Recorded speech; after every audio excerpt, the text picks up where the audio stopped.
നമസ്കാരം. Welcome to diamond sports. Kerala Blasters ജനുവരി transfer വിൻഡോയിൽ പുതിയൊരു ഫോറിൻ താരത്തെ സൈൻ ചെയ്തിരിക്കുകയാണ്. മോണ്ടിനെഗ്രൻ താരമായ ദുസാൻ ലഗേറ്ററുമായാണ് കേരള ബ്ലാസ്റ്റേഴ്സ് പുതിയ കരാർ ഒപ്പുവെച്ചിട്ടുള്ളത്. 1 വർഷത്തേക്കാണ് കരാറുള്ളത്. 2026 മെയ് വരെയാണ് കരാർ നിലവിലുള്ളത്.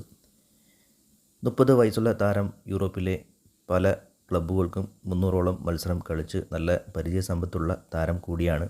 മോണ്ടിനെഗ്രൻ ടീമിന് വേണ്ടി അണ്ടർ-19, അണ്ടർ-21 പിന്നെ നാഷണൽ ടീമിലും കളിച്ച് പരിചയസമ്പത്തുള്ള പ്ലെയർ കൂടിയാണ്.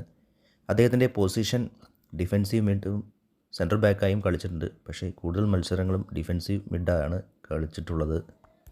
ഹംഗേറിയൻ ക്ലബ്ബായ ഡെബ്രിസിനി UFCക്ക് ട്രാൻസ്ഫർ ഫീ നൽകിയാണ് കേരള ബ്ലാസ്റ്റേഴ്സ് ഇദ്ദേഹത്തെ കൊണ്ടുവന്നത്.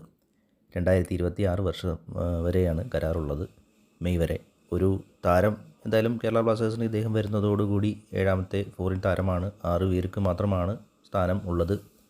തീർച്ചയായും ഒരു താരം പുറത്തു പോകേണ്ടി വരും. അത് ആരാണ് എന്ന് നോക്കിയാൽ ഡിഫൻസിൽ നിന്ന് തന്നെയായിരിക്കും മാറ്റം വരുന്നത്. കൊയഫ് ഓർ ഡ്രിൻസിച്ച്, 2 പേരിൽ ആരെങ്കിലും ഒരാളായിരിക്കും.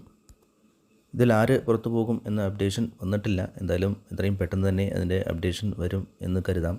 കൊയഫിനാണ് കൂടുതൽ സാധ്യത. കൊയഫുമായുള്ള കരാർ 6 മാസത്തേക്ക് മാത്രമേ ഇനി നിലവിലുള്ളൂ. ഡ്രിൻസിച്ചിനാണെങ്കിൽ കേരള ബ്ലാസ്റ്റേഴ്സ് ലോങ് ടേം കരാറാണ് കൊടുത്തിട്ടുള്ളത്. എന്തായാലും അപ്ഡേഷൻ വരട്ടെ. മോണ്ടിനെഗ്രോയ്ക്ക് വേണ്ടി അദ്ദേഹം 19 മത്സരങ്ങൾ കളിച്ചിട്ടുണ്ട്. കരിയറിൽ ഉടനീളം ഇതുവരെ 10 ഗോളുകളും നേടിയ ഡിഫൻഡർ കൂടിയാണ് ലഗേറ്റർ.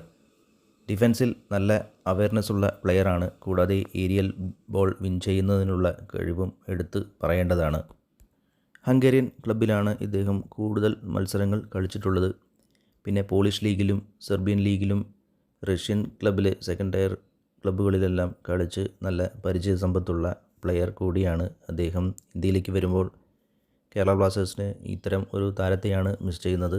കേരള ബ്ലാസ്റ്റേഴ്സിലെ ഡിഫൻസിലെ പോരായ്മ പരിഹരിക്കാൻ ഇതുപോലുള്ള അവയർനെസ്സുള്ള അഗ്രസീവുള്ള ഒരു പ്ലെയർ കൂടി വന്നാൽ ഡിഫൻസ് ഒന്നുകൂടി മെച്ചപ്പെടും എന്ന കാര്യത്തിൽ സംശയമില്ല. കേരള ബ്ലാസ്റ്റേഴ്സിലെ ഡിഫൻസിലേക്കുള്ള നല്ലൊരു എഡിഷൻ തന്നെയാണ് ഇദ്ദേഹം.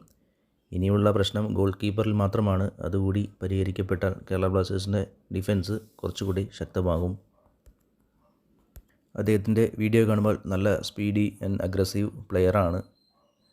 പിന്നെ കാർഡുകൾ വാങ്ങി കൂട്ടുന്നതിൽ ഒരു കുറവുമില്ല. അവസാന കളിച്ച ക്ലബ്ബിൽ അദ്ദേഹം റെഡ് കാർഡ് വാങ്ങിയിട്ടാണ് ഇങ്ങോട്ട് വരുന്നത്. എന്തായാലും കേരള ബ്ലാസ്റ്റേഴ്സിലും ISLലും വരുമ്പോൾ ഇവിടുത്തെ റഫറിമാരുടെ സ്റ്റാറ്റും വെച്ച് നോക്കിയാൽ എന്താവും കാര്യങ്ങൾ എന്ന് തന്നെ കണ്ടു തന്നെ അറിയണം.